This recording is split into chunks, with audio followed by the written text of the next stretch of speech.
One of the most exciting positions to draft in all of fantasy is the wide receiver position, right? It's the sexy position. It's the one that also carries the most variance year by year. We talk about quarterbacks, we know exactly who to draft. We talk about tight ends, we know who the good tight ends are for the most part, right? We talk about running backs. You just got to avoid the injuries, but most of the time we can kind of estimate who's going to be at the top of the leaderboard when it comes to running backs.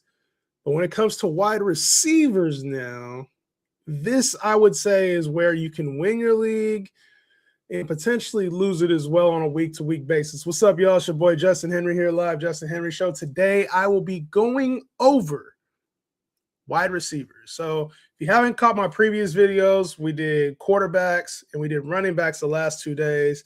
I might have to break this up into a two-parter, but we're doing wide receivers, all right? Now, before I get into the rankings, hold on a second. I want to say what's up to everybody in the comment section, man. Everybody who got to the stream early, what's popping. Going to go live on TikTok here as well. But I do want to talk to you guys about receivers, okay? It matters when it comes to receivers and how you draft them. What matters is your league settings, okay? So as we're going through these rankings, it matters. Is this a standard league? Is this a half-point PPR league? Is this a full PPR league? Do you have 3 receivers? Do you have 2 flex spots? So there is some importance on when you take your receivers and the settings that you have, okay? What matters? 10-team league versus 12-team league. Okay, there's some variance there. So it is very important to know like what your settings are, how to approach them. And then from there, we can talk about the actual rankings and how important they are, all right? How's everybody doing today, man? Shout out to everybody who got here early. I'm going to answer a few questions before we get in here, bro. Got my draft tonight. Good luck to you in your draft, man. What's your favorite spot to draft from right now? Who should I be targeting rounds 1 and 2? That's a long question, right? I like the middle of the draft right now. I think you can get pretty good value because some players slip. I don't really like the end caps right now. And then targeting 1 and 2, I would just say best player, right? So if you're best player, if you're at the end of the draft and you happen to get like Ashton Genty and Saquon, hop on it. If you got CeeDee Lamb and somehow, Brock Bowers, A.J. Brown falls to you, then go receiver, tight end. I don't really think that there's just one specific way that you need to draft. I think that overall you need to find the best player. So for me, I know it sounds kind of lazy to say best player, but I would be looking at who can help my team out the most, who's kind of falling in the draft, especially in the top 2 rounds. I'm looking at who's sliding based on ADP and kind of basing it off of there. TikTok, YouTube, what's good, man? My draft is Wednesday. You think your ranking will be public by then? Why are you guys drafting in July? Who is drafting in July right now and why? I don't understand why are people drafting in July? Y'all talk to me. Why are you guys drafting in July? There's too much that can happen between now and the time the season starts. Why the hell are we drafting in July? Jackson, you got to fix that, man. Into August. What's up, June? Glad you're back. Appreciate you. He said, J-Hand, June, J-Hand, it's all good. What's good? What's good, Thomas? What's good? Thoughts on Jordan Tyson? I'm probably staying away. Number 2 receiver behind Olave. I got to make sure that the breakout's real when it comes to Tyler Shook. So, yeah, I'm probably staying away. Especially because he goes in a range that I like some of these other guys. Let's see. Let's get this up here. Boom, baby. We're going to go to the rankings today. We're going to go through these rankings. Is there any draft guide rankings that's available for purchase? Not right now. It'll probably be early August. Last year, I dropped it like August 8th, I want to say. If it was around that time, it's probably going to be around that. So I want to get it to you guys sooner, but I'm nowhere near ready for it, just to be honest. Yes, sir. Cam Lewis, what's good, my boy? What's good? Drafting in July is crazy. Yeah, I don't really understand drafting in July, but hey, it is what it is. I have 10th pick, 10 man. Should I double wide receivers? You're forcing it because you either got to get CD and Jettas. You're just forcing it. There's also a lot of really good running backs that, like Genty's probably there. Saquon's probably there. You got Chase Brown's probably there. Derrick Henry's probably there. So I don't mind if you go double wide receivers. Just make sure you got running backs that you like, because it starts to thin up after, I would say, the top like 12. We did an exercise yesterday. So here you can see the running back list from 2 days ago. And you can see right after here is when it starts to kind of dry up. So just be careful, because then you're stuck with one of these guys as your number one. All right. So these are the running back rankings. Check the video. If you haven't seen it, we did a full running back analysis. It should be in the live tabs. I'm going to separate the video and break it up by rounds too. You think Golden will be worth a 5th round pick? Hell no. Hell no. Not a 5th round pick. Much later. He'll be available much later. Q, what's good, man? You say, what's up? I'm doing great, man. Doing great today. I'm doing great. Appreciate you asking. Excited to see where you rank some of these industry plants at wide receiver. Yes, I think there are some plants. You know what I'm saying? Some of them are a little bit parked up a little too high. They're parked up a little too. I don't know if y'all got that one. Some of them are parked up a little too high. Nah, there's definitely some industry plants in here, and yeah, we're gonna see about these, man. We're gonna see about these industry plants. Let me see if I can do this to make it look cleaner. I'm having trouble with like some of the formatting on here. Trying to make it look clean on both TikTok and both on YouTube. So scroll down. Let me see these aren't mine, so I haven't even started. These are just this right here. If you guys are looking at this, trying to get a little insight, I haven't even started to rank them yet. I just hopped on the stream, answering some questions real quick, and then I'm going to be going through my rankings. And I'm going to put tiers up and rankings. So grab yourself some popcorn, grab yourself a nice cool drink, some breakfast, whatever time it is. We're about to lock in for the next hour and a half. Never drafting Josh Jacobs again. I ain't mad at that. Can you do a video? I think he's good value in the 4th, but if you want to go somewhere else, he's kind of limited ceiling wise. I talked about it yesterday. Thoughts on Justin Jefferson? I'll talk about Justin Jefferson here in a minute. But yeah, Saquon, I got high praise for Saquon. I think the bounce back is coming. Mark, appreciate you, homie. Appreciate you. One quick question before you get started. What's the word on the people who bought the draft guide last year? Thank you. Thank you for buying the draft guide last year. That was last year. That was last year. Hey, I'm going to be honest, okay? Here is the honest truth from J-Hen, which y'all know I keep it 100 with y'all all the time. A lot of people will not keep it 100 with you. They're going to try to sell next year's guide, okay? I'm going to be honest with you. If you bought the draft guide last year, a lot of the same principles apply. It's going to be modified for 2026, but you could probably still use a great portion of last year's draft guide and apply it to this year. Go through. There's so much detail in last year's draft guide that if you just apply those principles, you're kind of already going to know how I think. And then you could just watch the videos, and you don't have to buy a draft guide, right? If you want my detailed rankings, that'll be in the draft guide later. But I think that you're going to get, if you just don't want to spend, I don't even know how much the draft guide is going to be this year. If you don't want to spend, let's call it $30 on a draft guide, $20 on a draft guide, $10, $5, $40, whatever the cost is. If you want to save your money, watch the videos. Use last year's draft guide, okay? I talk a lot. In general, I talk a lot on this platform. So if you're wondering where I have somebody, there's so much free shit that if you don't want to purchase a draft guide, it doesn't hurt my feelings, guys, okay? You can support me. That's great. And I'm going to put time in to make sure it's a great draft guide. I promise you that. Ask the people who bought it last year. I guarantee they say they got their bang for their buck. Now, if you have last year's guide, use it. That would be mine. For you who are saying you bought the draft guide last year, you don't want to spend money this year, use last year's draft guide. Just find the rankings somewhere. There'll be some way, shape, or form you'll be able to see my rankings. A lot of times I post them like this, all right? So, appreciate you. Cade, my boy. What's good, Cade? How you feeling on Devontae this year? I'm about to talk about Devontae, both Devontae Smith and Devontae Adams. So give me a second, all right? Think Stafford gets an injury with all Super Bowl pressure. I think his ADP is perfect right now. He finished top 10. Devontae Adams finished top 10 last year, or just outside, maybe it was 11. And he missed like 3 games. So I think he'll be fine. Appreciate you, Cade, tapping in. All right, let's get to the rankings, right? Now, I think the first couple names are obvious, right? Quarterback rankings are already up. Quarterback rankings are up. I did it yesterday. Videos will be out. Videos will be out on quarterback rankings, all right? When it comes to these receivers, I think one of the things we have to do is realize last year was kind of an anomaly with the receiver position. We had a ton of misses last year. CeeDee Lamb missed. Justin Jefferson missed. Brian Thomas missed. Like, if you go through the first round of receivers, there was some big misses, okay? A lot of people drafted Rashee Rice. He faltered. A.J. Brown wasn't good.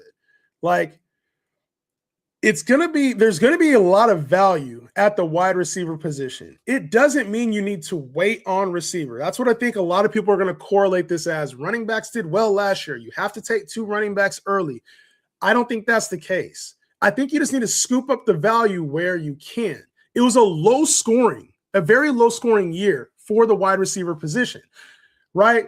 I should pull this up. You know what? I'll make sure to have that here coming up soon. I'll have numbers on the scoring output last year versus previous years. I promise you guys I'll do that, right? I think when it comes to this receiver position, though, we have to know that they're going to be better at some point. And I think it starts this year. I think the 2 that I'm most interested in drafting in the top 5 are Puka Nacua and Ja'Marr Chase, okay? I'm going to leave this order here. I like this order. The reason why I like this order so much, and the reason why I think the industry has this right, most people would think you put Puka Nacua up here above Ja'Marr Chase, or maybe even Jackson Smith-Njigba up here. We've gotten now 2 years proven production out of Puka Nacua at a very high level. And yes, I do think receiving numbers will come down overall in general. A lot of too high. They've been playing too high safety a lot now. And teams aren't getting beat deep as much, right? We also have a reduction in receiving yardage. I think some of that has to do with the new kickoff rule, starting the ball at the 30, right? Kickers can kick from further out. So less teams deciding, hey, we need to go for it. There's just a lot of factors that I think are influencing the number of passing and receiving yards. We don't see it at a crazy volume like we used to see, right? Less receivers are putting up over 1,500 yards. Now, I think Ja'Marr Chase, the reason why he's so intriguing is because when Joe Burrow is healthy, when he is healthy, touchdowns are there. Touchdowns are there, okay? That's the one thing we know we're going to see out of Ja'Marr Chase. And if Joe Burrow stays healthy, we know the yardage is going to be there. The one thing I can say with him is that it's up and down, okay?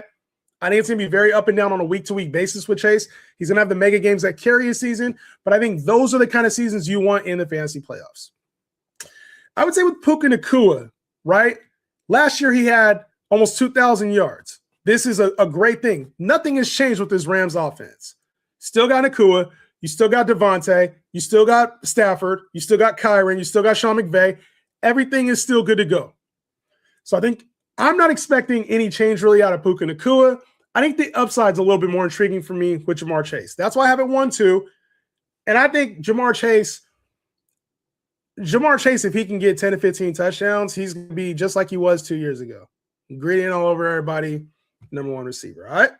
Nacua can't really catch him with the touchdowns because they use Devontae Adams so much in the red zone. I think that's what limits him. Now, something happened to Devontae Adams. Oh, shit. We're talking about a whole different Puka Nacua. Puka does get banged up a lot in games as well.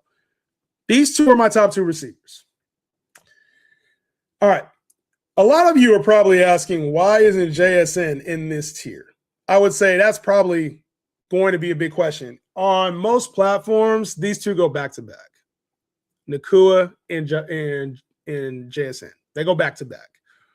Now, when it comes to JSN, a lot of that, I believe, and this is where you're going to have to make your decision. I believe a lot of that was attached to Klint Kubiak. Okay? If you are under the belief that even with an offensive coordinator change, JSN is just one of the 2 best receivers in the league, then by all means, go ahead and draft him. I have no problem with JSN being in this tier. For me, I'm going to put Christian McCaffrey over him, and I think Christian McCaffrey is closer to these guys than JSN is. I have a hard time believing he is going to repeat what he did last season to that scale. If you disagree, I have no problem with your disagreement. Okay? I don't. Without Kenneth Walker, what is this run game going to look like? Without Zach Charbonnet to start the year, you have a Jadarian Price is probably going to be your starting running back. What does the run game look like? How are they going to scheme things a little bit differently? Sam Darnold, a year of tape, right? A Super Bowl. Teams are going to is Sam Darnold really the guy? Right? We know he won the Super Bowl, but his yardage numbers were down from where they were in Minnesota. He was good, but he wasn't great. And a lot of that was force-feeding JSN. So if you believe in JSN, that's fine. I is taking nothing away. But a top 5 pick on JSN is a little too rich for me. Give me McCaffrey. And maybe even give me CeeDee Lamb, who I have as my wide receiver 3. Okay. It's easy to forget what oh my gosh, this thing. I try to segue perfectly and it didn't work. I try to segue perfectly. It did not work very well. Let me see if I can do this. Okay. Nope, that didn't work. There we go. CeeDee Lamb, my number 3 receiver. Okay. Appreciate y'all. Hey, appreciate y'all hitting the like button, man. Run it up. CeeDee Lamb is my wide receiver 3. On here it says 4. Let me refresh the screen so we get this motherfucker right. CeeDee Lamb is my wide receiver 3. And listen, I know if you think George Pickens is the guy, I believe you, right? Like you that's fine. You can want to have George Pickens as your wide receiver 3. Or your wide receiver 2 in the offense and think that he's going to play a prominent role. But when CeeDee Lamb is healthy, we're talking about a top 3 guy here. We're talking about a guy that could be number 1 at the receiver position. Injury. That was the big thing for CeeDee Lamb last year. And even in the second half of the year, he was like, I need to remind people who I am. And I believe that. We didn't really see George Pickens start popping off until when? Until after CeeDee Lamb got hurt. Now the offense is clicking. Things are different. But for me, I think there's still a ton of potential here with CeeDee Lamb that we're missing out on. He goes after St. Brown. He goes after JSN. And we're talking about potential yardage, touchdowns, big seasons. We're not too far removed from CeeDee Lamb being a number 1 receiver in fantasy. I love getting CeeDee Lamb here. You don't have to take him this early. You can get CeeDee Lamb the back end of the first round. A lot of people don't believe in him. JSN goes before him. Amon-Ra St. Brown goes before him. Sometimes I see Justin Jefferson get taken before him, which is wild to me. I'll explain in a minute. But for me, I have CeeDee Lamb ranked as my 3rd receiver. A lot of times I'll take CMC at this same spot, and then I'll just take CeeDee Lamb over Amon-Ra St. Brown. Amon-Ra St. Brown is also up here, and it's probably some disrespect on his name. I can admit that. The guy is a top 3 receiver overall every single year. It's set in stone. You hear the rumbles that Jameson Williams is going to take a bigger role. It never really happens. But I can see his evolution, right? Former first-round pick, top 12, top 10 pick. I have it wrong. It's either 10 or 12. I can't remember the number with Jameson Williams. But he's a top 10, 12 pick. I need to know that number, by the way. I think he was number 10. Gibbs was 12. Gibbs was 12. He was 10. Do I have that right or I have it backwards? 12. Okay, he was 12. Gibbs was 10 then, right? I don't know why I get those two mixed up. But Amon-Ra St. Brown coming into a situation where this team gets Laporta back. Jahmyr Gibbs expected to take on a bigger role, right? Even bigger without David Montgomery. Jameson Williams at some point is going to ask for more work. To me, I get Amon-Ra St. Brown. He is probably the easiest call here. But what I think he lacks is a little bit of upside. In the first round, he lacks that ability to literally be the wide receiver 1, where I think CeeDee Lamb does have that.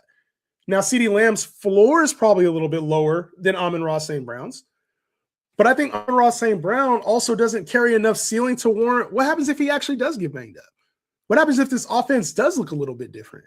What happens if they're trying something out? Because the thing they've been doing for the last 4 years hasn't worked offensively.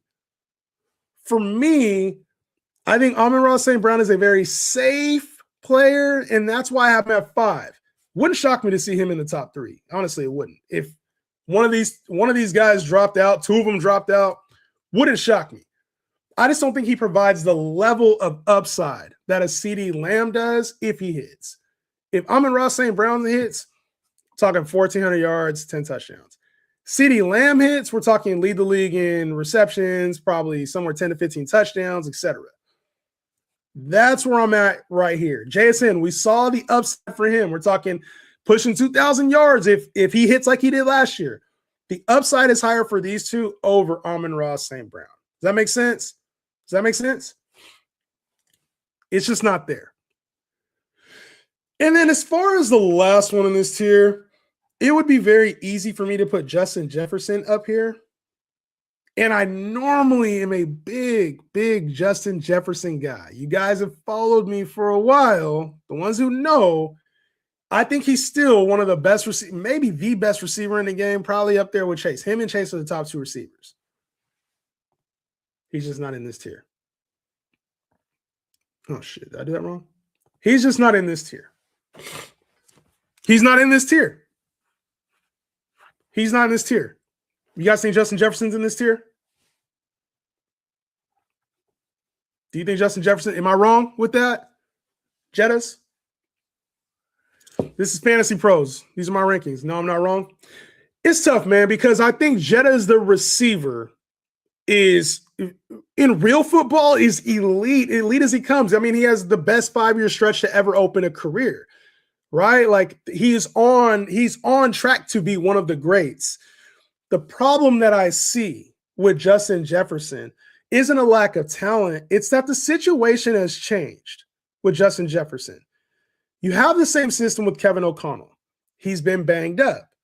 We've seen him thrive through quarterback changes. All of the things say that he can still be this elite guy. The problem with Justin Jefferson is that you do get a new quarterback now in Kyler Murray who's been erratic. You also bring in, I think this is probably the most understated thing when it comes to Justin Jefferson, is that they brought in additional receiver play. You draft Jordan Addison in the first round. He's their deep ball guy now. A lot of the stuff we were seeing from Jettas early in his career, it was mainly him. He was the guy. You had him and you had Adam Thielen, who was the closest to the line of scrimmage guys. They were pushing the ball downfield and letting Justin Jefferson win downfield a lot more than they do now. They have a guy for that in Jordan Addison. We also saw the emergence of a lot of the number 3 receiver play. Jalen Naylor was playing really well at times last year, and they go spend a little bit of a bag to go get Jauan Jennings. Now, I'm not saying Jauan Jennings is Justin Jefferson or going to eat up a super amount of his targets, but Jauan Jennings was close to a 1,000-yard receiver 2 years ago in his own right. Talented, not elite, but talented enough to take away a few of those targets. And then you also got TJ Hawkinson, who in his own right commands a lot of volume, right? As a receiver, there's not every game it happens, but there's games where he has 8 to 10 targets, even at his age now, even last season. So when you start to disperse a lot of these targets and you go from a quarterback like Kirk Cousins when Justin Jefferson was shining, you go from Josh Jacobs, who had nothing to lose. Now you have Kyler Murray, who unless I'm wrong, somebody tell me if I'm wrong, I don't think Kyler Murray's ever thrown for 4,000 yards. So how do we get Justin Jefferson upside, even if it is a career year for Kyler Murray, when he's not throwing at the volume that other quarterbacks are going to throw? He's going to use his legs. I think Kyler will have a great year. I think Kyler fits this mold very, very well. And I think Kevin O'Connell will get the most out of Kyler Murray. But what I struggle to see is the same upside that we saw early on in Justin Jefferson's career when he doesn't score a lot of touchdowns, when Kyler does tend to lean on his tight end at times. He does. I mean, Kyler was one of the quarterbacks that threw most of the tight end position over the last couple of years. I love Jefferson, the player. I don't know that I love Justin Jefferson where he's going right now. That's the issue. That's the issue. I want to like Justin Jefferson. He's a fun player to watch, and I think he's one of the elite receivers in the game. But when it comes to fantasy, I don't think he's in his top 5 tier. And that's a hard thing for me to admit because I thought even last year he still had the juice to do more. So For me, Jetta's in this tier is probably one of the players that I hope I regret this. I hope we see Justin Jefferson shine and get close to 2,000 yards. I want to see it. I doubt it a little bit. And maybe it was a quarterback play that's blinding me with JJ McCarthy, but he's in this tier. Hit like, guys. Y'all hit the like button, man. Listen, not wrong. Kyler's peak was 3,971 in 16 games. I'm taking Rashee Rice over Jettis. I'm not doing that. That's a little too bold. That's a little too bold for me. Jettis had some bad drops last season too. I think the player is still there. It's hard. It is very hard for me to get behind him. At pause. It's very, very, very hard. I've explained the CeeDee Lamb spot. So if you haven't seen this, guys, if you want to follow up with this, go to the YouTube page, JHen Fantasy. I'm live right now on there. You can rewatch the entire live video, and I'm going to try to cut this up. JHen Fantasy is the YouTube page. Make sure you sub to it, all right? That's how you find this long-form video. I'm going to be live, going over receivers, but if you ever want to rewatch this, come back and watch, all right? Next up. And remember, you don't have to take – this is just another reminder. I'm going to try to say this as many times as possible. You don't need to take these guys at this spot. A lot of times, let the ADP fall to you, okay? It's just – these are my tiers. These are my rankings, and they're not consensus, all right? So these are far from consensus. We do really well here, but these are far from the consensus rankings, okay? Next up. I've had a lot of trouble with this next group right here. I've had a lot of trouble specifically ranking them. My goodness, bro. Drake London, AJ Brown, Nico Collins. Okay. Drake London, let's start with him. I like Drake London a lot. The player. And I think a fully healthy season, we're talking about 1,510. The problem with Drake London last year is he got hurt. Literally the only thing. Otherwise, I think we're talking about him as probably a top 5 to 7 receiver. Quarterback play is the next thing here. We have Tua, we got Michael Penix, both of whom I think are serviceable enough in their own right. Both of them have question marks at time about their consistency. Tua is very accurate, but he'll have games where he's erratic. Michael Penix has the live arm, but there's games where he'll be erratic. And who's the starter? Who's the starter? Right? I think that will also change things. New offense. Kevin Stefanski is there now. A lot of changes for this Atlanta offense. The problem I have is you have to take him either before Jettas, after Jettas, or AJ Brown. And I think Nico Collins is definitely the bottom of this tier. I'm going to put AJ Brown over Drake London. I am. And this move hurt me last year, kind of believing in AJ Brown a lot. But I still do believe AJ Brown can be a 1,500-yard guy, 10 touchdowns. I think I'm buying AJ Brown playing for his childhood favorite Patriots team, right? I don't know if it is or not. That's what he said. I'm also buying Drake May taking a nice leap up this year, and then making an effort to getting him the football. I will say this. If I'm wrong about AJ Brown, then so be it. I'm willing to kind of die on this hill, and I've been wrong before about AJ Brown. I'm not going to lie. But the setup seems like it's there. The motivation seems like it's there. And we know when AJ Brown plays the entire season at a high level, he's a top 5 receiver. He's been that. Like, when you go back and look at AJ Brown's history, he's normally a top 5 receiver. So I think all of these guys, Jefferson, Brown, London, the reason they're intriguing is because I do think that they can be top 5 receivers. I just don't know if they can be up here. I don't think they can go into this tier. And that's why I have them down here. I think Nico Collins also possesses the same skill set, but I put him at the bottom of this tier. I think he's very safe. It depends on a lot of things. CJ Stroud needs to play at a higher level. Nico Collins has to stay healthy. And we saw, like, when Nico Collins plays, what was it, 2 years ago, he was pushing like wide receiver 1, wide receiver 2.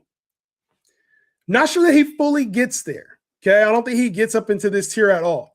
But I do think he possesses like this level if everything goes right.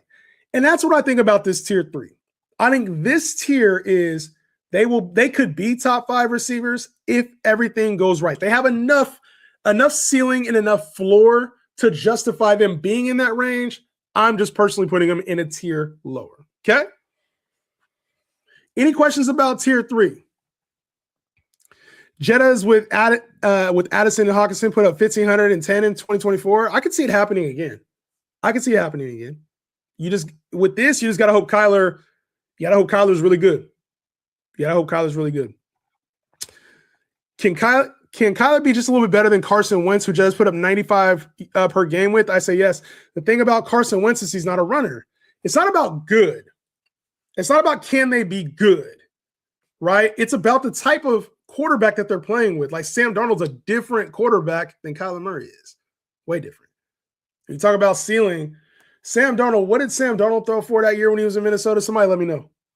What did Sam Darnold throw for that year he was in Minnesota? What did he throw for? Problem is Kyler uses his legs. That's the difference.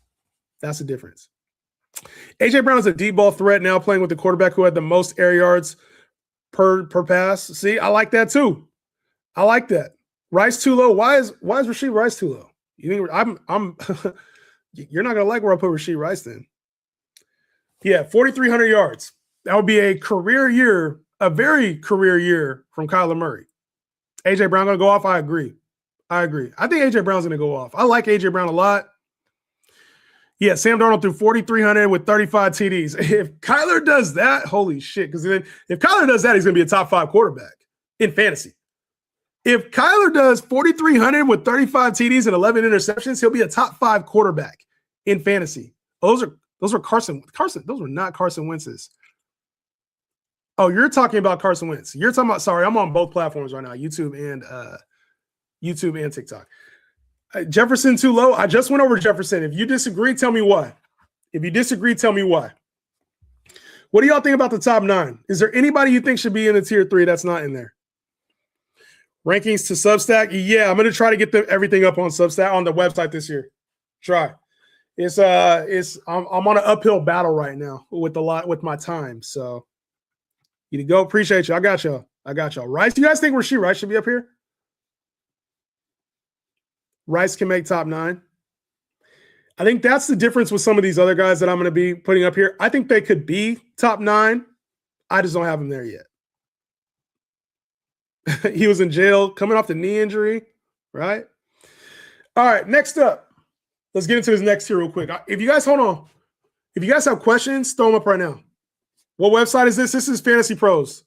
This is the expert platform, though. You got to be on their expert list. Sorry, bro. You gotta be on their expert list. This is how you do the rankings. So, like when I submit for the rankings contest, it's through here. I did my rankings last year. They didn't even put me in there, bro, in the contest. Shit's crazy. Zay Flowers will be top 9 by the end of the season. Rice will be top 9. There's only so many top 9. So who's coming out? If you think Zay Flowers and Rashee Rice are coming in there, who's coming out of this top 9? Who? Somebody gotta tell me who's coming out. If you missed what I said, head to the YouTube live. You probably rewind it. I went over all the other receivers. J-Hen Fantasy. Let me throw it in the comments, bro. And make sure you follow the page, man. If you think Zay Flowers or Rashee Rice, you're taking out London? You taking out Drake London? Will these rankings be? Yeah, I put rankings in the draft guide. Probably some other places too. Like last year, I think I did my rankings somewhere else that was just rankings, and I was giving those out for like a month. I'm a Falcons fan. London should be 60. Yeah. You said because Tua is his quarterback. You remember what Tua did with Tyreek Hill, bro? Better move T-Mac up. Hey, listen. I don't know. I like T-Mac, and I'll see where we're doing the live rankings right now. You guys will see in a minute. Devontae Adams or Devontae Smith should be in there. I think Devontae Smith is going to get it. You guys will like where I put Devontae Smith. I like your top 9. Let's get it, baby. Let's get it. Rice should be tier 3. I don't justify it. Like, I get what he can do. But you also get Xavier Worthy healthy now. I'll talk about Rashee Rice in a second. I'll talk about Rashee Rice in a second. Yeah. I'm not mad at y'all. The one I'm not seeing here that I thought I would see is Chris Olave. I thought I would see Chris Olave's name be up here. Like people just wanting him to be up there. Collins would be gone before London. Yeah, legal shit. I don't know. Fading Chris Olave? I'm not mad at that. Where does Trey McBride or Bowers rank within these receivers? Very, very good question. Jack, you're asking the right questions here. All right? You're asking the right questions.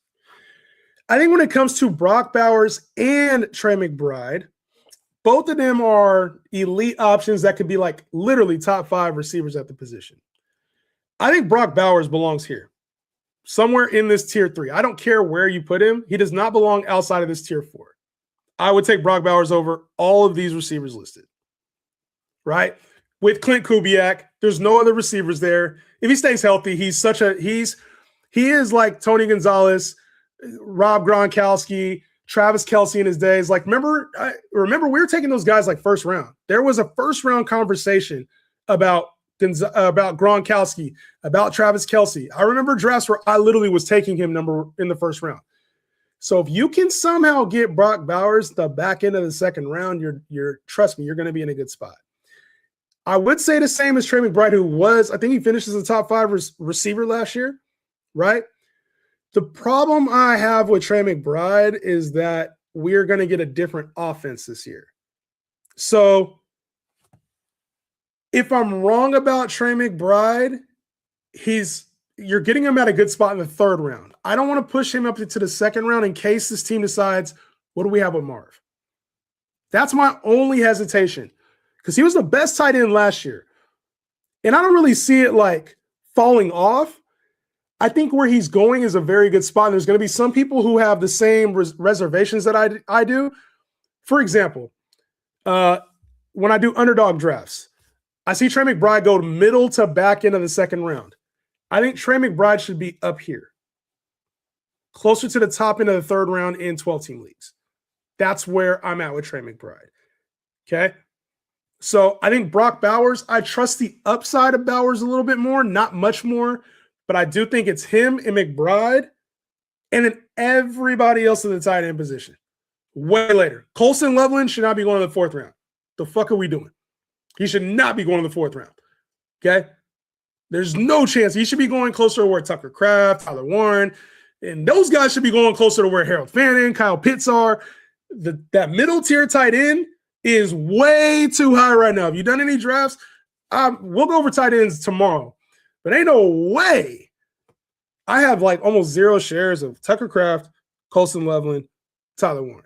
What are we doing? What are we doing? All right, let's move on. Tier 4.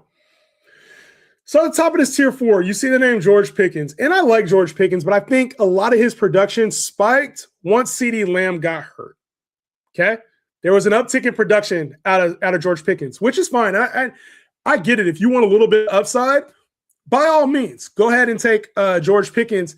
This is a tough spot because to me, George Pickens and T. Higgins are pretty similar as far as upside. It looks different because he had that stretch where he was the guy and he was producing at a top 5 receiver rate. But for me, when you look at who the number 1 is, it's CeeDee Lamb on this team. There's a reason he's still going top 5 in ADP.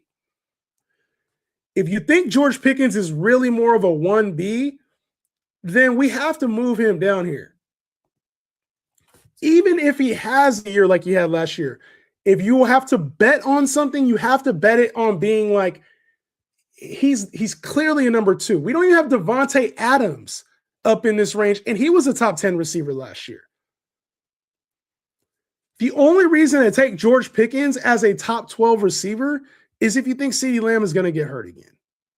And I think the community is really, really wrong about George Pickens, and it's going to hurt some people who take him that high. Remember, last year he was like a 5th-round asset. Last year he was a 5th-round asset. I don't think he's a 2nd-round asset. And I think a lot of people will take him at the back end of that 2nd round, and they're going to get burned this year. George Pickens, I think he's a great player, but he's closer to T. Higgins. And if Joe Burrow was guaranteed to be healthy, I think T. Higgins goes over George Pickens. Okay?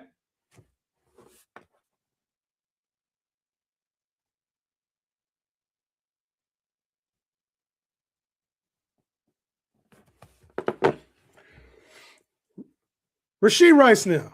Had a lot of questions about Rashee Rice. Okay? Coming off the injury, coming off the suspension. I don't have him here either. DeVonta Smith belongs at the top of this tier. DeVonta Smith does. DeVonta Smith belongs at the top of this tier. Okay? Now, every time we've seen DeVonta Smith without A.J. Brown, he produces at an elite level. Even with A.J. Brown, we've seen DeVonta Smith produce at an elite level. Now, when it comes to upside, we're losing out now on a guy that was a perennial 1,000 to 1,500 yard receiver in A.J. Brown. Those are vacated targets. Vacated. You go draft Mekhi Lemon, which is fine, right? You can go get Mekhi Lemon. Now we know DeVonta is the man. He's going to be playing for a contract. And listen, he's been a top 15-ish type receiver before. What's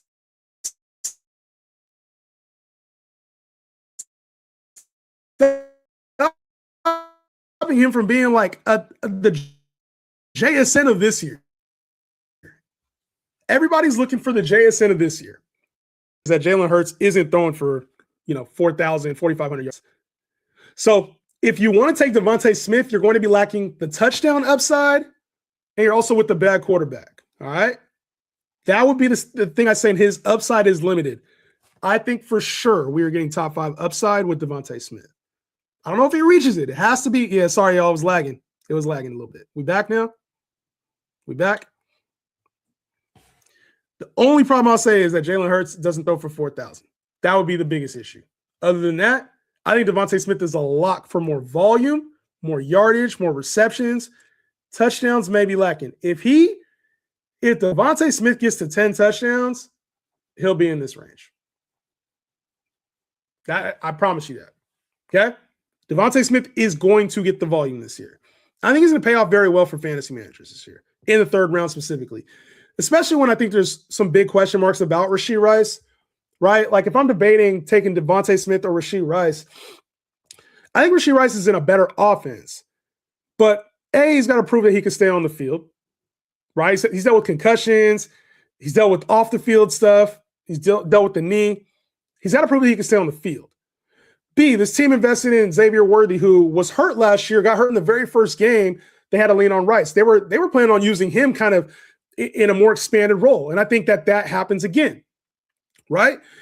You also talk about Travis Kelce is back now, right? You talk about they signed Tyquan Thornton, adding him. They just got Kenneth Walker. I think the offense is going to look the same. Rashee Rice is going to be very good. There's just too many question marks with him for me to place him above Smith or in this range. Could he be up here? Absolutely. There's always the could he be.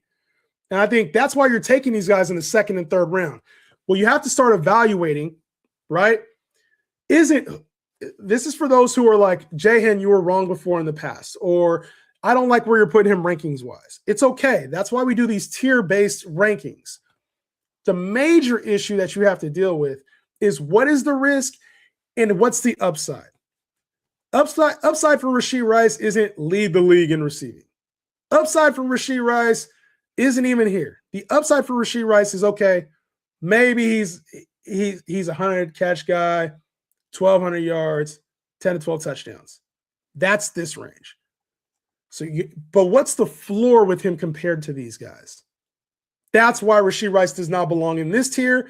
And that's why I think DeVonta Smith is a little bit higher. I think DeVonta Smith carries the same upside without any of the risk that's associated with Rashee Rice.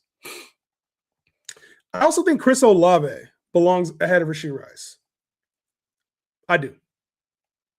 I think I don't always draft Chris Olave, and this is a weird spot because the receiver I would take here is Devontae Smith, but almost every time I get into a draft, I take Kyron Williams at this spot instead.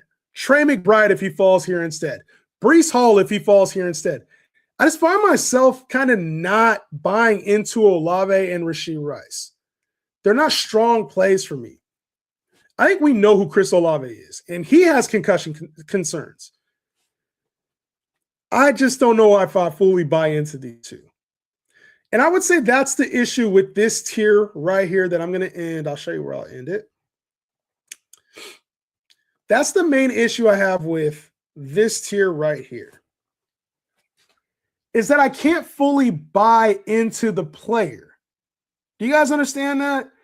Like, I can't fully buy into Devontae Smith with the touchdowns and full work and Jalen Hurts. I can't buy into Olave with Jordan Tyson there. Was Tyler Shook for real last year? Can he stay on the field? Rashee Rice, a lot of question marks about him staying on the field and staying out of trouble. George Pickens, was it a mirage with CeeDee Lamb? T. Higgins, is he going to be available? We know what T. Higgins is. He has the upside, but like, is he going to be available on the field? Zay Flowers, new offense. Lamar, dealing with injury at times last year. It doesn't really carry a lot of upside. Kind of reminds me a lot of like Devontae Smith, but at a lesser tier. McMillan, is Bryce Young going to be good? Right? Is Bryce Young, he's so up and down. They're moving him to the slot now. There's a lot of excitement there, but does his role change? Garrett Wilson to me is literally up here. That's Garrett Wilson to me. Garrett Wilson should be right there. I don't understand why Garrett Wilson goes so low. Garrett Wilson's a player we were talking about as a top 10 guy. To be really honest with y'all, this is where I think Garrett Wilson should be. But Geno Smith, that's the big question mark there. Is he the quarterback the whole year? It sucks because I think Garrett Wilson is talented enough to be probably in this range. He's done it before, but like even when Aaron Rodgers there, it was like we were super excited about him and he hasn't put together that season yet. I'm going to leave Garrett Wilson here, and I think he is a very mispriced player that I continue to get. I draft a lot of Garrett Wilson because he's on the Jets and because his quarterback is Geno Smith. I think we think less of him. But Garrett Wilson is an elite receiver. He's a top 10-ish receiver in real football, in my opinion. And I think we forget that sometimes. This tier right here, so many question marks. But I think if you hit, you can have an extra wide receiver one. This is going to be landmine territory, guys. Landmine territory. Okay? I'm going to miss. I will say in this range, I'm probably going to miss.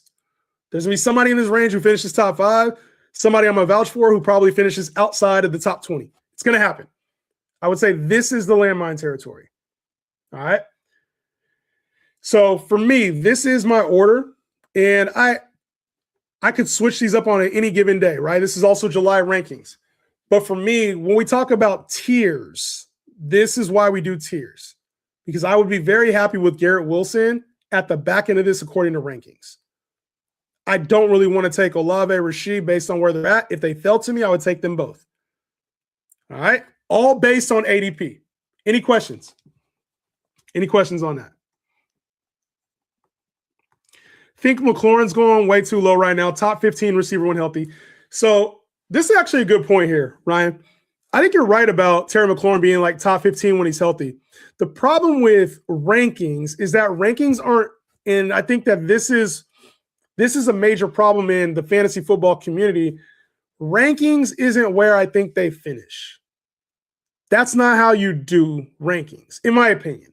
A lot of people do rankings based off of like Vegas odds, season-long totals, right? But what they don't factor in when it comes to Vegas versus fantasy is that Vegas is already building in the chance that they get hurt, any offseason stuff. They're making it attractive to bet on, right? Most people are going to take overs. So what's a number that Vegas feels comfortable with? If they go over, most people are betting on them. Most people will what's a number that Vegas is comfortable with if it goes over? Right? That's where that's where Vegas matters.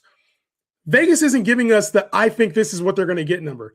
They're getting this, how can I get the negative sentiment to bet the over and the positive sentiment to bet the under. They want action. What's an action number? Not a this is what I think they're going to get number. And we got to remember that. ADP a lot of times early on in the season is based off of these Vegas numbers, and I think that's where we have major issues. When you talk about Terry McLaurin being a top 15 receiver, yes, I do think Terry McLaurin probably is a top 15-ish receiver. The problem is ADP has him down here, and who are you going to take him over? If he finishes top 15, it would not surprise me. But now that's also going through a whole season where quarterback play is going to vary, injuries happen, schedules matter. When we're talking about Terry McLaurin, what point of the season is that he's top 15? Did he have a strong start or a strong finish? I agree with Terry McLaurin probably being up here. The great part is you can get him as your wide receiver 3, and it's nothing. All right, so I'm with you on Terry McLaurin. Last year he was going as a top 10 guy. This year he's going outside of top 20, and I love it. And I'll show you later. I'll show you later where I got Terry McLaurin. But that's my top 4 tiers right now. How are y'all living with these? Does that make sense to y'all? Are y'all rocking with that info or not? Show some love, man. If you're on YouTube, drop a like. If you're on TikTok, run up the – I ain't got to 10K likes in a minute, y'all. I did RBs yesterday. Luther Burden over Mike Evans and Devontae. So I've only gotten 2 right here, bro. I've only gotten here. I've only gotten to tier 5. This is where I'm at right now. Are you actually drafting Zay Flowers if he falls to me in the right scenario? Most of the time in this range, I find myself taking running back or Josh Allen. Seriously. Normally, I take Josh Allen around here if he falls, or I'm taking running back. Neighbors guaranteed to miss 4 weeks. Professor Jahan, Nashman, what's good? Yes, class is in session. Haven't seen you since 24. Listen, if you haven't seen me since 24, there's 2 reasons for that. Number 1, go to the YouTube. Jahan Fantasy YouTube. I just dropped it in the chat. If you haven't, there's a lot of long form content. More so, if you haven't seen me in a while, a lot of times I do short. It's just the clips from the show. I do a long ass show where I go into way more detail than just the hype stuff to get you guys to comment and engage. We go a lot more detail just like this. So follow the YouTube page. You'll probably learn a lot on there. You can go to the Discord. But yeah, and if you haven't seen me since 24, like the guy G said, I was also overseas. All right? I was overseas for almost a whole year last year. YouTube real quick. Oh, shit, there's hella comments came in. What is going on here? Talking about enzymes? Pickens, the first industry plant so far. I do think Pickens is an industry plant this year. I'm good on Smitty this year. Smitty can't ball. See, any questions that came in? I got a trade offer for me. They want Bijan, Bowers, Waddle, and I would receive Puka, Scatterboom, Mike Evans. What the hell? Hold on a second, brother. Brother. I got a trade offer. They want Bijan, Bowers, and Waddle, and you got to give up Puka, Scatterboom, Mike Evans? Get the fuck out of here, bruh. The hell? Here's how you can balance this out. There's not a game that's been played yet, okay? Bijan, you took number 1. Puka, you took number 2. I don't care if this is Dynasty or not. Bijan, Puka. Even value, that's fine. Bowers for Cam Scatterbo and Mike Evans? I'm not doing that. I'm not doing Cam Scatterbo and Mike Evans for Brock Bowers, just alone, in Dynasty or in Real. And you got to throw in Jalen Waddle? The hell we talking? Nah, no way at all. This isn't even close to me. Not even close. Not even close at all. Dynasty, redraft, keeper, daily. I don't give a best ball. Whatever you frame that, the 3 that you mentioned first, Bijan, Bowers, and Waddle, clears the other side. Puka, Scatterbo, Mike. And it doesn't matter. Listen, you're talking about what you have as your backup. You said you have Colston Loveland that you could replace him. It doesn't matter what you have to replace. You have to have the value.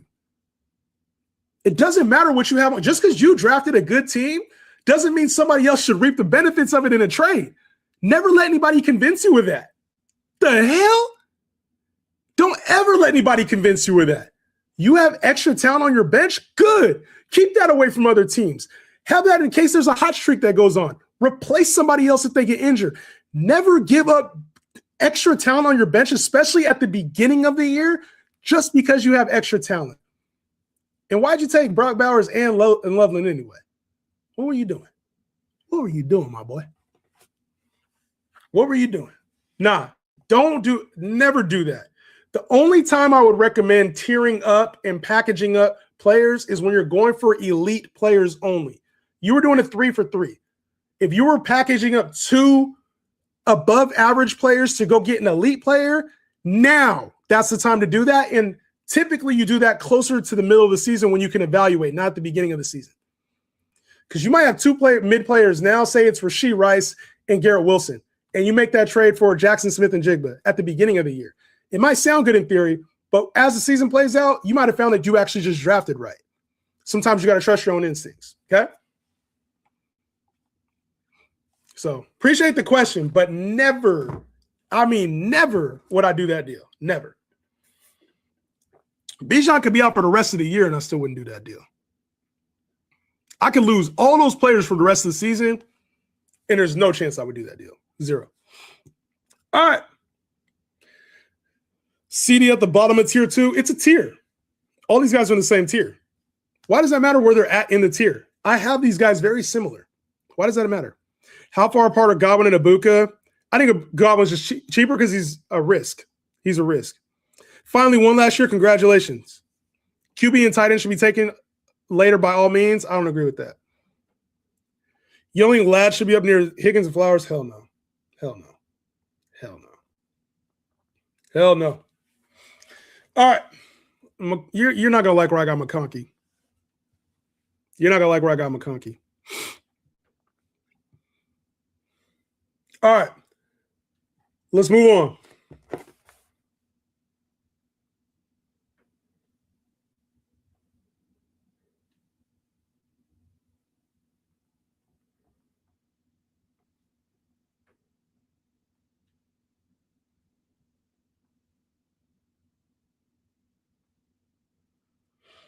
Y'all run up the likes, man. I'm at 4,000 likes on TikTok. And I don't know, somebody let me know what we at on YouTube, man. Y'all run up the likes. We should at least have 30 likes. We rocking with more than 30 people. So, and we got 100 people on here. Y'all can run it. Hey, just tap that motherfucker a few times. You know what I'm saying? Tap it for your boy a few times, man.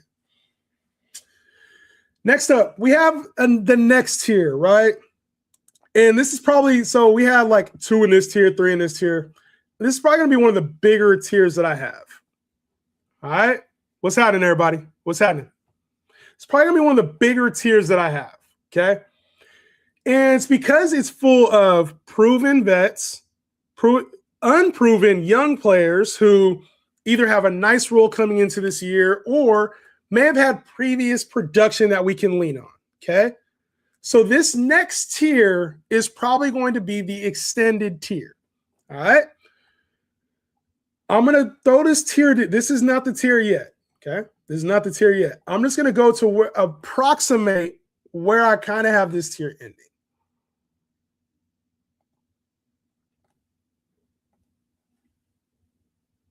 Some names are going to move in. Some names are going to move out. Y'all can scream at me in the comments. That's fine. All right. Jahan, do you not have the usual screen like YouTube and not TikTok short size? What are you talking about? Like, all I have to do is this. How's it? So it's just a setting on here so you guys can see the screen. That's it. Sorry, the black bar is bothering y'all? Black bar is bothering y'all? Who's the tryhard? Camp Scatterbo. We talked about it yesterday. Camp Scatterbo. All right. Let me do some quick reorganizing first. All right? Quick reorganizing, and then we'll go. Then you guys can tell me what you think. These aren't final. I just need to do some for my own because this area is completely fucked in my opinion. All right, we're about to move some names around.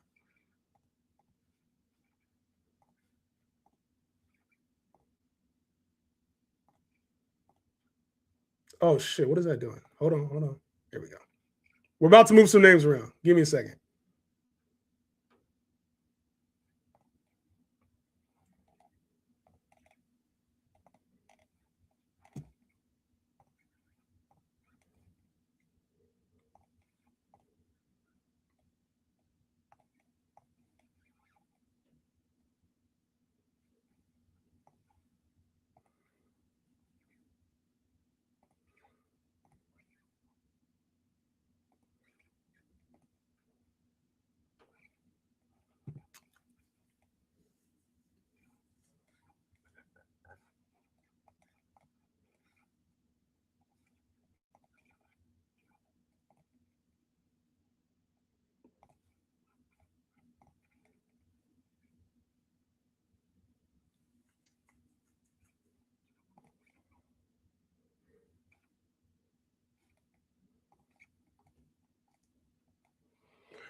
Well, what you guys think?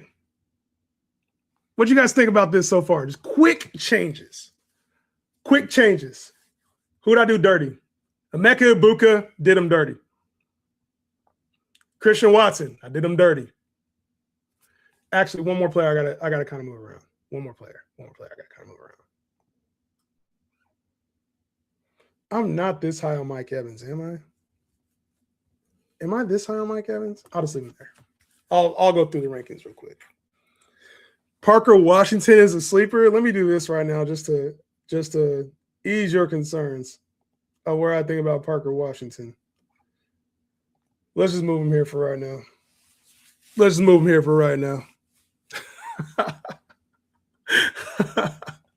me hold on before I get. I'll get to. Let me get to Parker Washington in a minute, man. Industry plant for real. All right. You don't know Ball? You probably right, bro. I don't know Ball. I don't know why you're here, bro. I don't know why you're here, bro. You probably shouldn't watch this page ever again. Just block me, bro. Just block me. If you don't think I know Ball, just block me, bro. That's all I got to say. Keep scrolling. If I don't know Ball, just keep growing. Keep scrolling. I don't know Ball, man. Number one at this list, Davante Adams. Okay? Now, Davante and Terry are proven commodities. And I would say in fantasy, especially for redraft, you have to trust proven commodities. There is upside. But the great thing about Davante and Terry McLaurin is that they're in the same position where we've seen these guys be top 10 assets already. Whereas you go through the rest of this list, and not one of these guys outside of like Malik Neighbors really offers like true top 12. We know they can finish that in the last 2 years. None of them. If you really go through this list, we've seen Evans do it in spurts. We've seen McConkey think that we can get there. Luther Burden is the biggest question mark, and yes, that's going to be coming down. Egbuka, we've seen it in spurts. Malik Neighbors probably should be there if it wasn't for the injury. None of these guys have really been like, outside of Brian Thomas, none of these guys have really been like top 12 guys, right? Where I think the reason why this tier is so big for me is because I think all these guys could be like, I think there's a world where I see Christian Watson being the top 12 receiver. There's a world where I see Alec Pierce being the top 12 receiver. There's a world where I see DK being the top. Like, I think these guys all could be wide receiver one type assets, back end wide receiver one type assets. All right. And the issue here is like, are they old? Are they young with like potential upside? Like, I think Carnell Tate has a lot of upside. I think Christian Watson has upside if he can stay healthy, and Jordan Love, it really becomes he's really the number one target. Like, that would be insane for his value if he really looks like the second round deep ball 6'4" guy that they wanted him to be, right? Alec Pierce. If Daniel Jones, there's no other talent there. I think Josh Downs is a good slot guy, but there's really nobody else but him, Tyler Warren, and Jonathan Taylor. So he could be a top 12-ish type receiver. I don't think it. That's why he's at the back end of this tier. But I think with these two, we know Adams and McLaurin, we know that they are top 10, 12-ish receivers. You got age for Adams. You got age, and he dealt with injury the last couple seasons. He hasn't been available at times late in the year. So I mean, that's the big question with Davante Adams. Terry McLaurin, terrible year last year. Jaden Daniels has to stay healthy. But I think Scary Terry gets back to what he was 2 years ago when obviously he was due for some kind of regression. It happened. I think we penalized him a little too much. I don't know that those two are in this tier. That's my biggest issue. I don't think they're threats for top 5. Like these guys, we talked about it. They could be top 5 to 7-ish. I think these two are more threats for top 12-ish. Okay? That makes sense. Jalen Waddle, new situation in Denver. I believe in this situation for Jalen Waddle. I think he provides a lot of upside. You can get him way later on a lot of platforms. You can get him way later. I think Jalen Waddle, I've talked a little bit about Jalen Waddle. I don't know if I have a post on Jalen Waddle or not. I can't remember. But I talked about him at scale. We remember what he was with the Dolphins. This offense is going to be more explosive last year. I like Jalen Waddle here at this spot.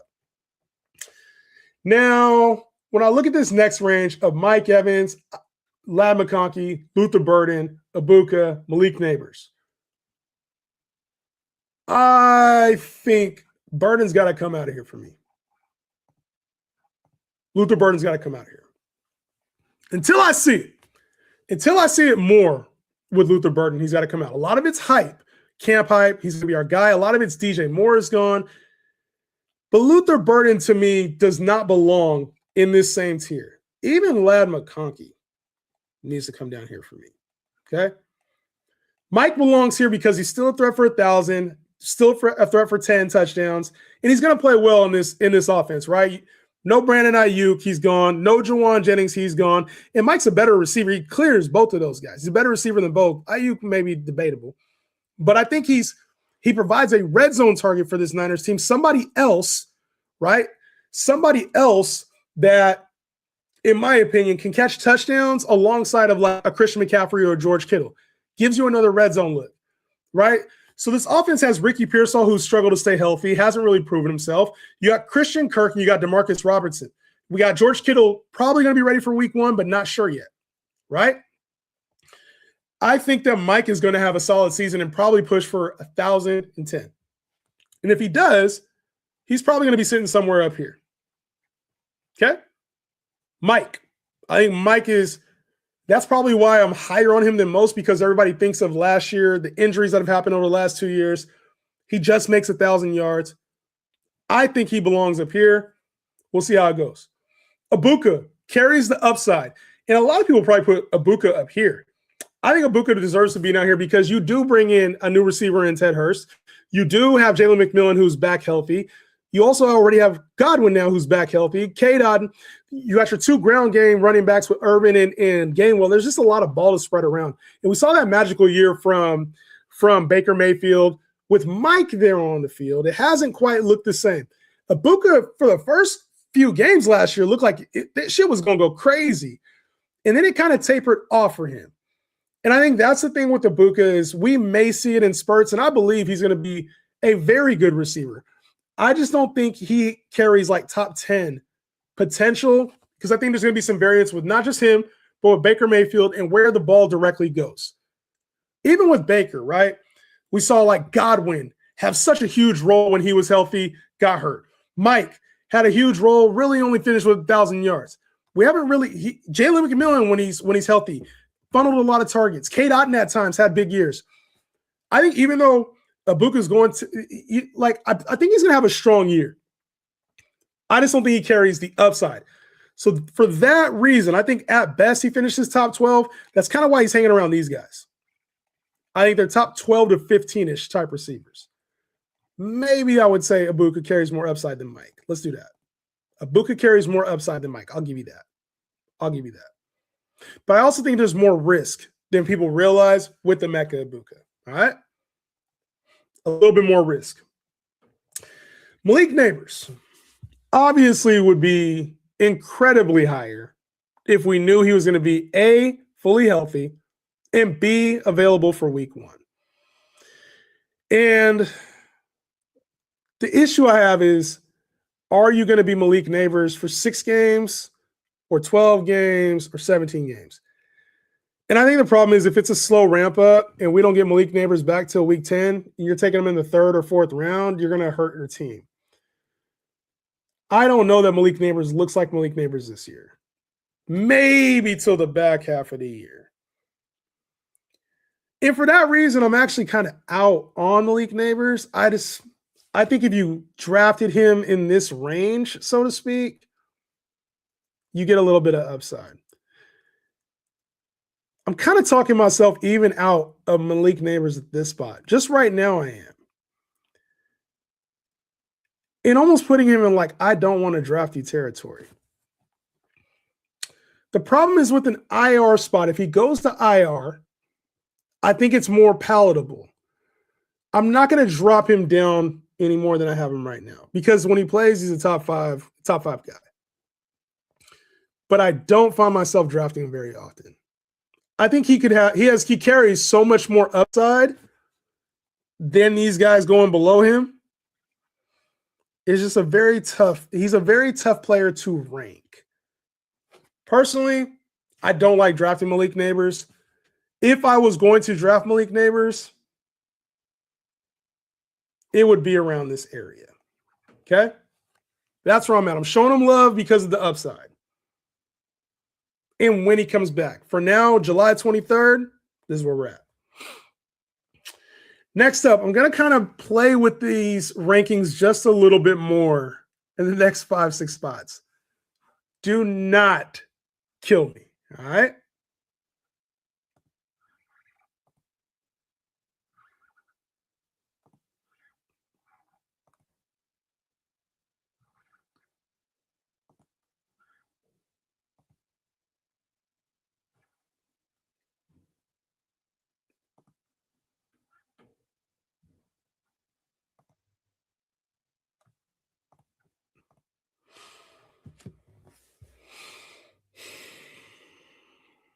How y'all feel about these? What I just did there.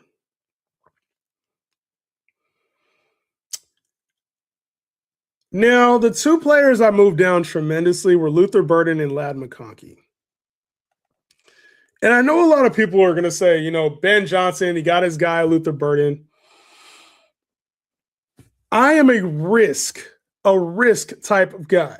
A risk. I'll carry the risk for the upside, right?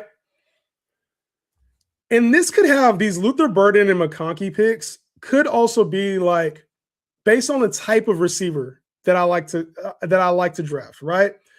This is low for both of these players. 29 and 30. Wide receiver 30. That's low. That's low. That is low. It's low. But I'm going to stick to my guns here because it's also this tier. And I just don't see Ladd being like a top 12 receiver. I don't see Luther Burden being a top 12 receiver. And I don't think that they carry the upside to be like top 5. The problem is they could also be fucking JSN, and I'm just not reading it right because I don't value slot guys as much. That's 1,000%. It looks crazy. I don't value the slot guys as much because most of the time, and I know the era is changing. I know fantasy is changing. I know last year we had, a guy in JSN who cleared that out, obviously put up a big major season. But I think that's what we're also leaning on is like, can they be JSN? I think I'm a little too low on both of these guys. I will admit it.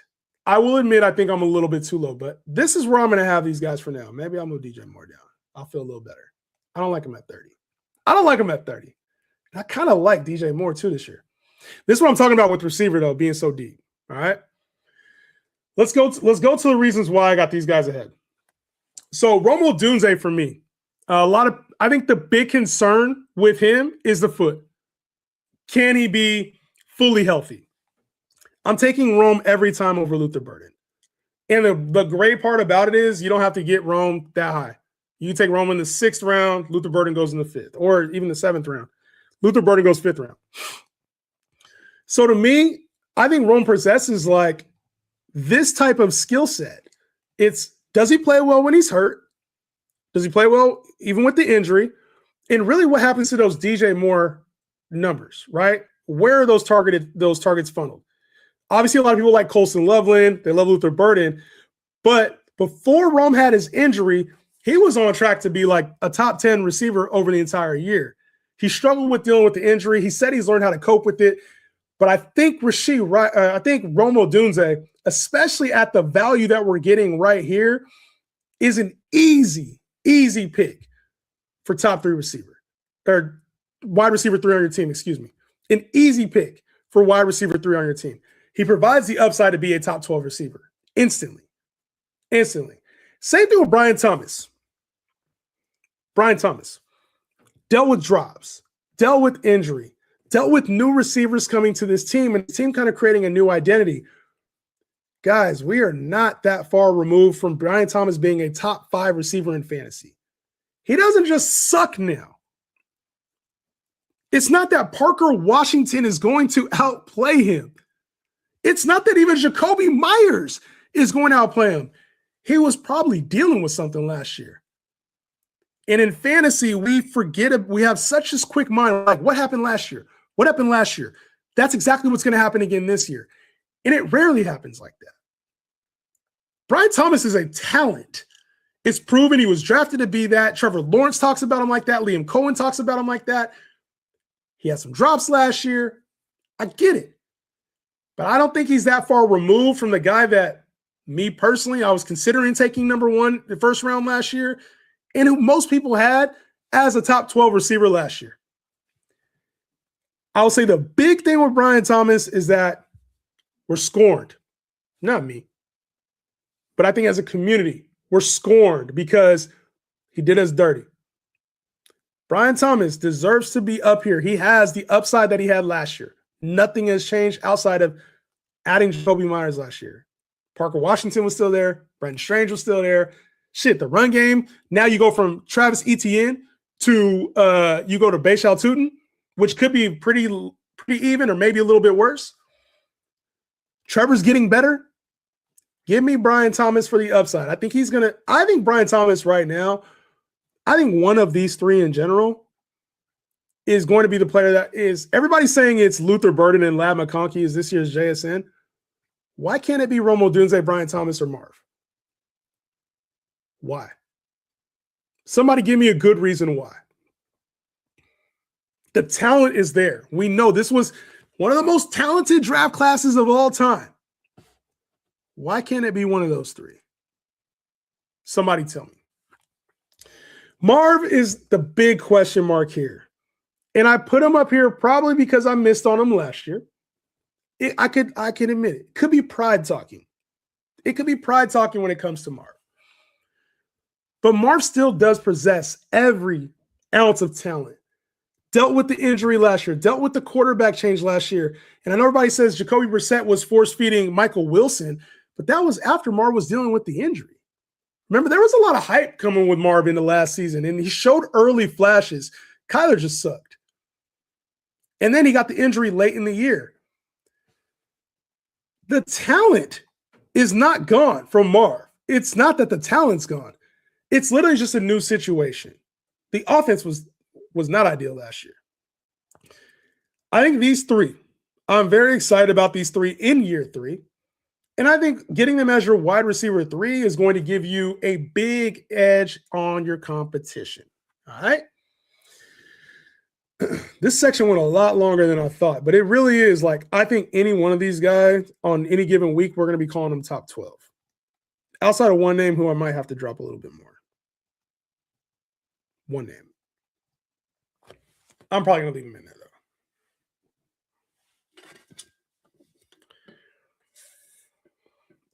Where's Rashee Rice? Rashee Rice is up a little bit higher. I'll go over in a second. Let me finish this tier out, though. This has been a long-winded tier. I like Thomas, then MHJ over the rest there. I'm not mad at that. I'm not mad. J-Mo too low.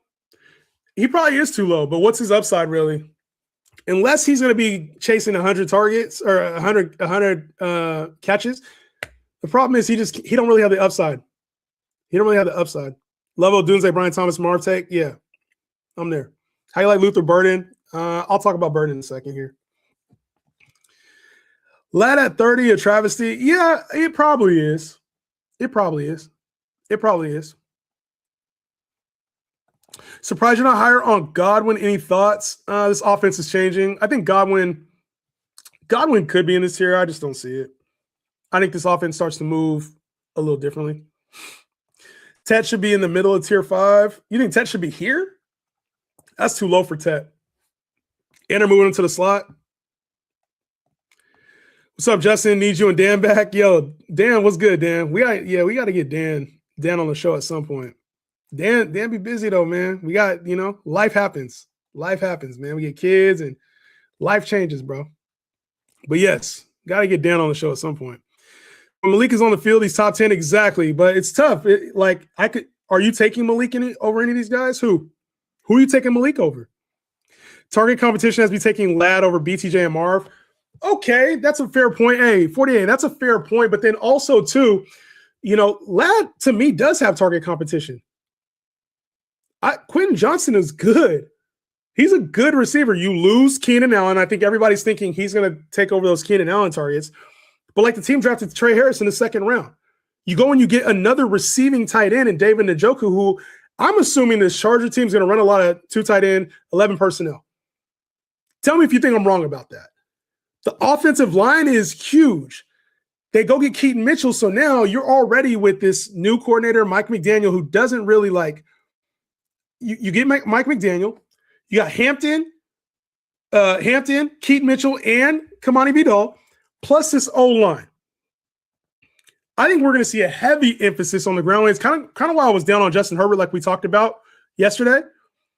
I think this is going to be a heavy ground game emphasis on the Charger team. And yeah, I think Ladd's going to be good. But again, we're talking about potential. And I could be too low on Ladd. I hear you guys. I hear everybody in the comments. I hear you. But when I'm talking about Ladd, I don't think he possesses the upside that some of these other receivers that I have ahead of him.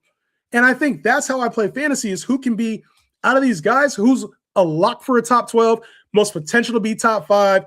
The floor is there. I think with Ladd, we're not going to really see an incredible season out of Ladd. They have their deep ball guy in Quentin Johnson. You got your red zone guy in Quentin Johnson. You bring in some over the middle of the field type stuff, even with David Njoku. Arondé Gatson earned a bigger role last year. Passing game, some of the stuff at the line of scrimmage is going to go to Keaton Mitchell. We know how Mike McDaniel likes to throw to his backs. Hampton is a good pass catching back himself. I get there's vacated targets with Keenan Allen gone. Trey Harris has earned a bigger role. I personally don't see it. I hear you though. I hear you. I trust me. I understand the Ladd love. I understand. I just don't see it. Oh, all right.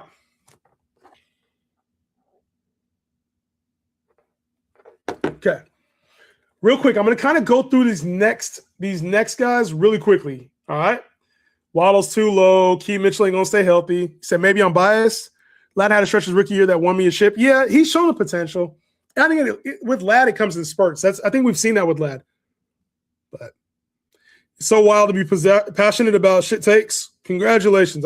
It's so wild to be in the comment section commenting that in the middle of the day.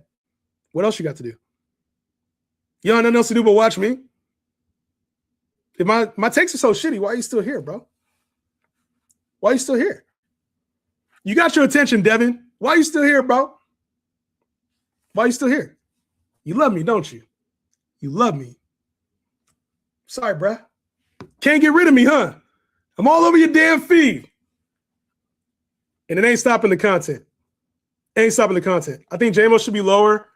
Nah, J-Mo's good because we know he's 1,008. We know that's where he's at. So I think J-Mo deserves that. It's just, can he get the volume target-wise? And I think that's where we're really missing the mark on J-Mo. J-Mo, to me, if for whatever reason he does take a leap, he was close to top. I think he was top 12 2 years ago, right? And then last year, we thought he was going to take another leap, but he kind of played the exact same, if not a little bit worse. So I think when it comes to J-Mo, we kind of know who J-Mo is. He's a secondary piece in the passing game for this Detroit offense. Unless that changes somehow, I kind of expected that to change last year, and it didn't. Unfortunately, I think there's a lot of offseason talk about what we want to do with J-Mo and how – but when we get to the game, it's still Jared Goff. He would have to change his game. where he uses Amon-Ra St. Brown as safety valve. He uses Sam Laporta, Jahmyr Gibbs. They kind of use J-Mo for more deep shots. Isaac TeSlaa probably is going to have a bigger role. Unless something changes and I'm just completely wrong about J-Mo, which I might have to be, I just like him at this range. I like J-Mo at this range. I haven't been taking a lot of J-Mo. And I took a lot of J-Mo last year. I was very high on Jameson Williams last year because of the same reports and the same kind of feel that he would have to take a bigger role. Luther Burden, I think, is plant material, kind of like I've been on Ladd as plant material over the years. I think the analytics speak for Ladd. For Luther Burden, I don't understand the hype. Like, maybe it's because he's the next Amon-Ra St. Brown. He's, due targets now that DJ Moore is gone. I just think Rome Odunze is going to have the bigger year. I really just don't. I don't fully understand the Luther Burden love, the Colston Loveland love. I kind of think this is like Rome's for the taking. So if I'm wrong on Rome, I'm going to be wrong on Luther Burden, and I'm going to be wrong on Colston Loveland. And I've been wrong in the past. It's not that. It's now I also get better price tag on Rome. I get better price tag on Rome, and you got to take, kind of rich value on Colston Loveland and on Luther Burden. 4th round. I'm not willing to hitch that on a what if. And I feel like people did that last year with Ladd. They saw stretches. They're like, oh, okay, if he puts it together this year, it's going to be this. And I'm not sure. He would have to put together a crazy season. And then probably next year, I'd be like, okay, cool. Let's take Luther Burden top 15, top 12. Luther Burden got to show me, though. Because I think I went through his game log just to make sure I wasn't tripping. I'm pretty sure Luther Burden had 2 games last year. Go through. Somebody let me know. Somebody in the comments, so I don't have to divert from this. Somebody let me know in the comments. I'm pretty sure Luther Burden got carried by 2 games last year. Give me his top 5 fantasy performances total-wise in PPR. Somebody. I'm pretty sure it was 2 games carried Luther Burden's entire value. And for that, I'm out. And maybe he proves me wrong. But I'm not going to be the one that's willing to take a chance on that. Burden had 2 games above 12.5 fantasy points. I can't do it. 5 for 70, 6 for 60. I can't do it. Now, if he takes another step, fine. I'll be willing to risk that. But for me, I'm out on Luther Burden at cost. Same thing with Ladd McConkey. I kind of think they're very similarly built receivers that show, one game they might have 6 catches for 120 yards with a TD. They get a deep ball. But they have other receivers on their team who are designated for red zone work. You got tight end play that matters. And both teams really like their running game. So for me, I'm out on Luther Burden at cost, Ladd McConkey at cost. DJ Moore, exciting situation with Buffalo. I don't know if he's truly going to get the volume that we want. And he hasn't really put together a season since 2 years ago. I think going with Josh Allen is going to help his value. In this, I want to put him higher, but I think there's a little bit of a floor with DJ Moore that we just have to acknowledge. Going in there, obviously, it's a full receiver room there. Touchdowns are going to be down because they go through James Cook and they go through Josh Allen. So touchdowns are going to be there. I think yardage could be there, but you also got Shakir, Keon Coleman. That receiver room is actually a really good receiver room. Even as you go down the line to about the 5th receiver, they have talent, and Josh Allen spreads it out. So it's not a dig situation where I think he goes there and just takes over fully. I think DJ Moore should probably be higher. I just don't see as high an upside as these guys. DK Metcalf, same thing. He's too low. I take DK Metcalf a lot in drafts. He's going outside the top 30 receivers right now on most platforms. And I think DK Metcalf will have things opened up for him. I think he's better with another elite receiver across from him. And that's what we forget. Last year, he didn't have that. He didn't have that elite guy on the other side of him. And I think that'll help with Michael Pittman being there. Aaron Rodgers normally force feeds his guys. Probably didn't have the same opportunity to do that last year because their wide receiver 2 was fucking Calvin Austin. So I definitely think DK Metcalf has touchdown potential, better season. And Mike McCarthy is going to help this thing too. This isn't that Tomlin offense, ground and pound that we're used to. It's not that. One receiver does well, like we saw with Pickens for years. Should have been more with Pickens. This is a brand new offense. They're going to be passing the ball, and teams can't really hone in the same way they did before. DK Metcalf is going to be a steal. I don't understand. He's one of the values that I just can't understand why he's going so low. I can't. He stayed pretty durable throughout his career. He's typically been a top 20 guy. I just don't understand why DK Metcalf is going so low. Somebody let me know your thoughts in the comments. Tate, this is probably the most un-Jahan-like ranking. This is probably the most un-Jahan-like ranking. Carnell Tate normally I wouldn't have in his range. I'd probably have him down here in tier 6. But you go to an offense under Brian Daboll, kind of reminiscent of how I probably felt about Malik Neighbors. And I think he's probably going to outplay where I have him. I think Carnell Tate is going to have a better season than I'm ranking him right now. And like I said, that's why I have him in this tier. I think I could have ranked him high, but I don't need to. Rookie receiver coming in a new situation where Cam Ward, in order to justify where he goes a lot of times in drafts, which is like typically up here, in order to justify him being in this range, Cam Ward he's going to have to be special this year. And I get you bringing Wan'Dale Robinson to kind of take the pressure off of him. You also have Calvin Ridley, who's back now from injury. You get Brian Daboll in there, a quarterback-friendly coach. I do think Cam Ward will play well. But right now, where you have to draft Carnell Tate, it's kind of this range, and I think you're hoping more so late in the year that he blooms. In redraft, I think he needs to be pulled back a little bit, unfortunately. I do think at some point it's going to hit. It's just about when. Could he shock me and have Malik Neighbors' rookie year? He absolutely could. I don't think I'll take a whole lot of Carnell Tate in redraft. Christian Watson, Alec Pierce, both deep guys, new roles as their wide receiver ones on their team. Only thing is with both of these guys, they do have a slot guy that's going to command some work, Josh Downs, and you also got Jaden Reed. Both of those guys are going to command some work. You also got Matthew Golden on the other side there, Christian Watson. So one is going to be in a more volume-heavy offense in Green Bay.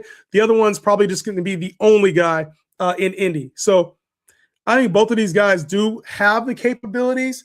They're both fighting uphill battles, and that's why they're at the back end of this tier, whereas some of these guys down here really don't have a chance at being top 12. Because they're the ones for their teams, I think they do. So this is tier 5, and it might even be broken up here, but I think that would be unfair to the receivers that I have below. I do. I think that'd be unfair to these guys. And because I think these are, like I said, this is a Jahan list.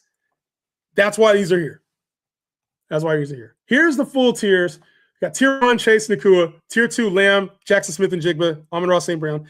Tier 3, Jettas, A.J. Brown, London, Nico Collins. Tier 4, Devontae, Garrett Wilson, Chris Olave, Rashee Rice, Pickens, Higgins, Flowers, and McMillan. Tier 5, Devontae Adams, Terry McLaurin, Jalen Waddle, Abuka, Evans, Neighbors, Romo Dunze, Brian Thomas, Marvin Harrison, J-Mo, Luther Burden, Lad McConkey, DJ Moore, DK Metcalf, Carnell Tate, Christian Watson, and Alec Pierce. Tate won't do anything. I don't know about that. Yeah, rather wait for Ridley for cheap. I'm not mad at that. Pickens is tier 3. I don't see it. You think he's up here? How? I don't get why people are drafting Burden over Odunze. I don't either. And yes, I do think that people are just overreacting to the foot. Jorge, what's good? You said it's because the Steelers. Oh, for DK? Yeah, people don't like the Steelers. It's a different offense now, though.